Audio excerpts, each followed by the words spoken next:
Greetings, everyone. We are back with our prayer school, and today we continue with rebuilding the altar of God. We will be looking at topic 31, if I'm correct, yes, and we will be emphasizing on dealing with ungodly altars.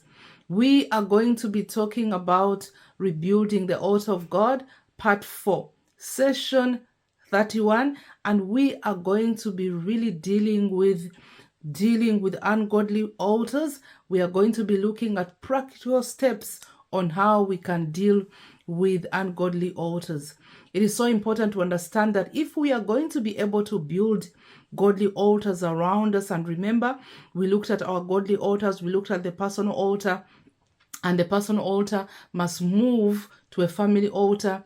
And we saw that from a family altar, it can move to a church or also a city altar, and that can move to a national altar. Now, remember, the key is to make sure that these altars are built. As I said before, and as we have been saying in the series of rebuilding the altars, is the altar is a place where the presence of God is invoked. Now, the presence of God, that means for a godly altar. But look at it also the opposite way. An altar can also be a place whereby a demonic presence is invoked. Now, these ungodly altars can hinder our godly altars from influencing an area, influencing a city, influencing a nation. Now, today we are going to be learning on how to deal with these ungodly altars. So as we start today, let us start with a short prayer to welcome the Holy Spirit. Spirit of God, you are welcome. Come lead us, come teach us, come have your way in our life. We pray that you will activate every spiritual sense of us, our eyes, our spiritual ears, every spiritual sense to be activated today. We pray that as we talk about altars, that you, mighty Father, teach us. So open the eyes of our understanding to understand the spiritual things that you want to teach us today. We pray and ask in the mighty name of our Lord Jesus Christ. And everyone says amen and amen. So let's quickly dive in and let's start already. It's a mouthful, so I'm praying and hoping that we can be able to finish. Now, if I skip some areas because of time, I want you to go to your notes. Take time as you read your notes, and you know what? Ask the Holy Spirit to bring revelation to you as you read. Sit down and read the scriptures. I want to assure you I will not be able to read all the scriptures, but you have the notes. Now, if you are watching me and you don't have the notes, please get hold of us and ask for notes so that you can have these notes in advance, or when you are listening to this video, you can go through your notes, because it is a lot, and in the time we have, believe me, we can't be able to finish it, but I'll do my best, because this is a very important part of rebuilding the altar, because we have to really understand practically how we can deal with the ungodly altar or altars. The most important preparation is building a strong personal prayer altar unto God. Before dealing with demonic altars, we need to align ourselves with Christ in the battle, walk with him from our secret place, and from that intimate relationship with God, we establish a family and church stroke city altar.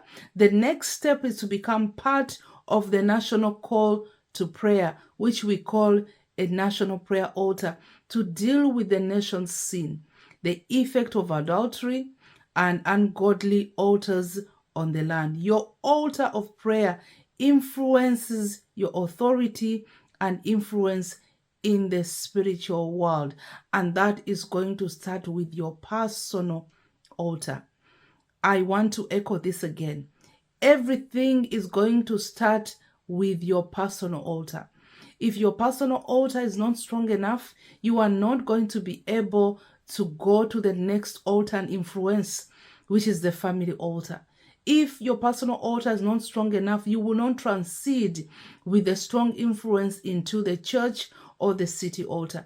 If the church altar is not strong enough, we are not going to be able to take over the nation and bring a presence into the nation by going onto the national altar. So it all starts at the personal altar. So, child of God, I want to encourage you. Are you spending time with the Lord personally? Are you disciplining yourself regarding your personal altar? Are you taking time out to pray on your personal altar to build yourself spiritually? Because that is where it has to start. We are responsible for discerning the effect of ungodly altars and dealing with it under the leading of the Holy Spirit so that people can be delivered from the blindfold and influence of God of this age. Remember, we can discern the ungodly altars. It is very important that we don't just discern them. We as children of God are walking altars. We have the Spirit of God in us.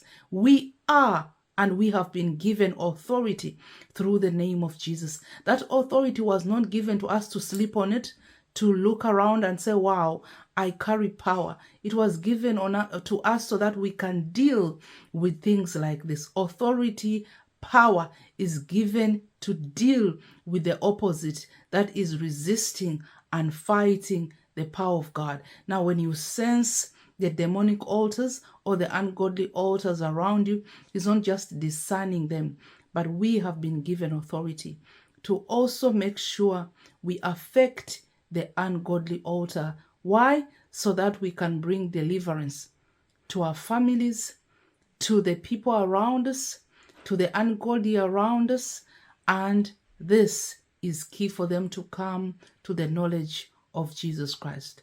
Now we have 2 Corinthians chapter 4 and verse 4.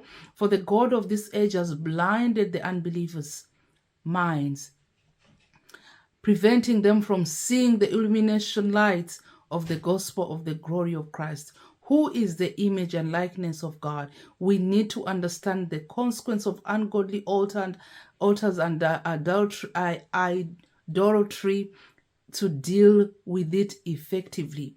This is one of the reasons why we can be in an area and there are no effects of the gospel in an area.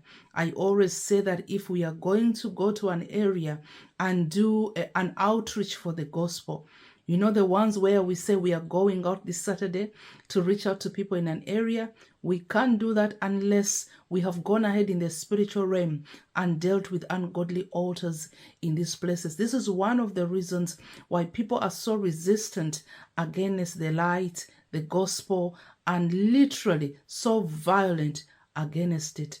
And we have known now, according to 2 Corinthians chapter 4 and verse 4, that one of the reasons is the enemy is preventing them from seeing the illumination of the light and receiving Jesus Christ.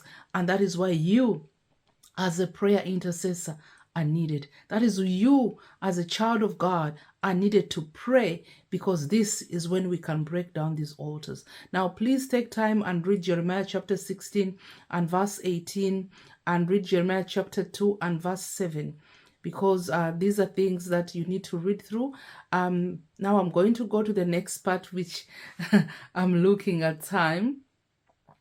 Now, like Gideon, we need to deal with the ungodly altars that our forebears have raised up unto idols, and that defiled the land.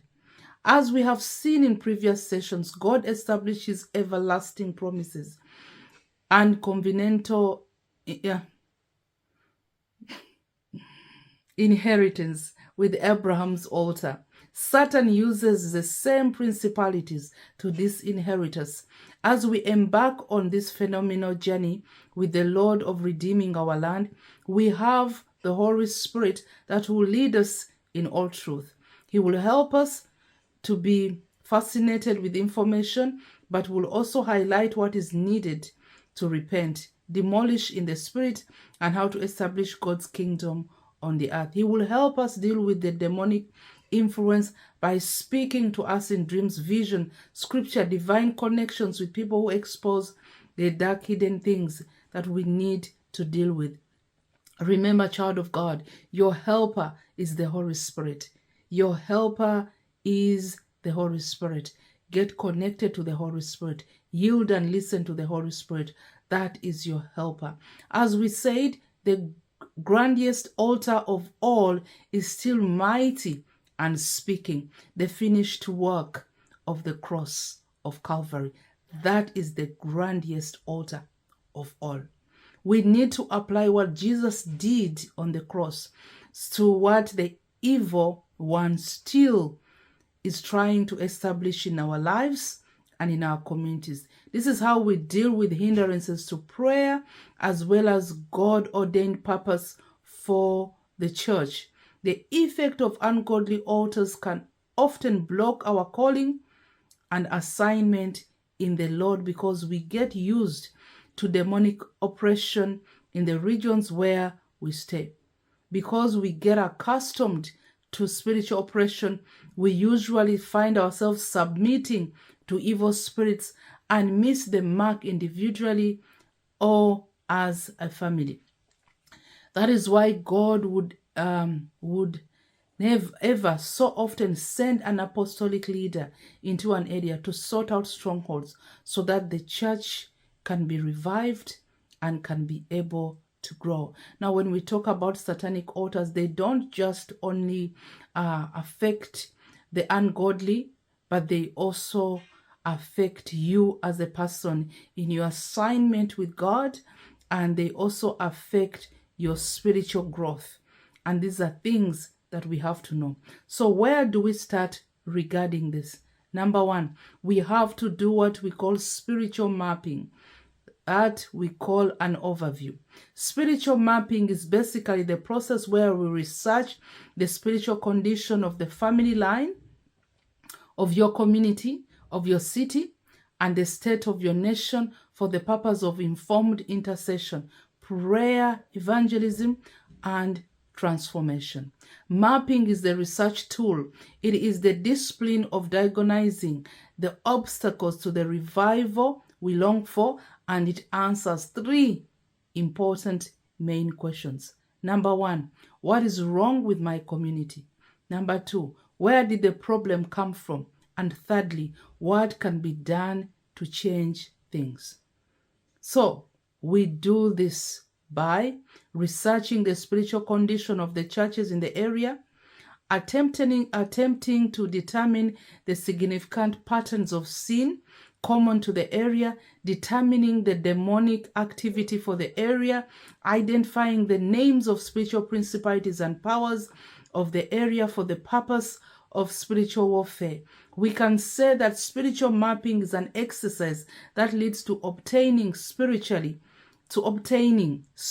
discerned information about a family line, community, city, or nation. Such information, which could be placed on a map, in a documentation, in a research journal, that becomes an excellent strategic tool for spiritual warfare under the leading of the Holy Spirit. We always start mapping process with our family line, then our community, to see where strongholds, evil altars, places of idolatry influence the spiritual climate and therefore people's mindsets. We have to deal with the areas that are not under the lordship and governance of Jesus Christ to see the transformation that only the kingdom of God can bring, whether it's personal or territorial. The word of God says that we are not ignorant of the ways and intentions of Satan, and that is 2 Corinthians chapter 2, verse 11. We can learn from Paul's life. After he had a Damascus experience with God, his eyes opened to the spirit world. On the one hand, he understood the effect of religion and the kingdom of darkness. On the other hand, his eyes of his understanding opened and he could discern evil, and he grieved over the idols in the cities. So when you read Acts chapter 17, verse 16, it says, "Now while Paul was awaiting them at Athens, his spirit was grieved and arose to anger as he saw that the city was full of idols." We usually start the mapping process with prayer walks and prayer drives in and around the area to map out, trusting to map out the area while we are trusting the Holy Spirit to reveal what we need to see. We would not all our observation and information obtained from the different sources on a massive map on the region. We need to have accurate data to deal with altars strategically and to be able to pray on site with insight. Examples of types of information that is needed on the map when you are actually mapping the area. So number 1, satanic altars. Number 2, witches and wizards convents. Strong men, those are the evil men. Criminal hideout, abortion centers, evil forests and lands. Places where witchcraft items are sold. Places where drugs are sold.